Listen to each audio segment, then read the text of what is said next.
Le carbone est au cœur du dérèglement climatique.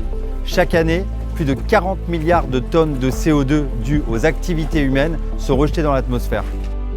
Et les résultats, on les connaît, on ne peut vraiment plus les remettre en question. Fonte déglacée, montée des eaux, sécheresse extrême, incendies, acidification des océans et effondrement de la biodiversité.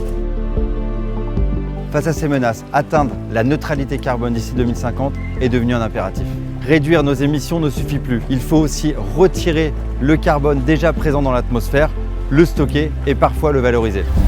C'est tout l'enjeu de la première mission de la nouvelle expédition.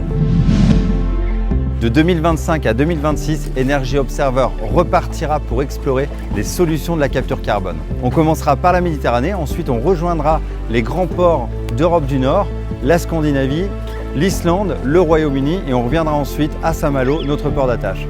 En tout, une trentaine d'escales sont prévues. Nous commencerons notre enquête par les solutions naturelles, forêts, océans, sols agricoles, mangroves, marais côtiers. Ces milieux captent naturellement le carbone et agissent comme de puissants puits de CO2. Puis nous irons à la rencontre des technologies industrielles capables de puiser le carbone directement à la source ou dans l'atmosphère. Certaines sont encore en phase pilote, d'autres amorcent leur déploiement à grande échelle. Nous voulons comprendre comment elles fonctionnent, ce qu'elles promettent et ce qu'elles nécessitent vraiment pour devenir des solutions réalistes. Mais capter le carbone ne suffit plus, il faut aussi le stocker durablement dans les sols vivants, les matériaux ou sous terre et parfois le réutiliser.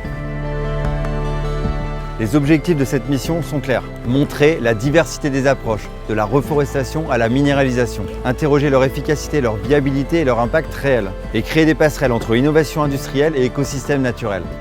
Une première mission essentielle pour comprendre les leviers du carbone et donner du sens aux 6 missions suivantes.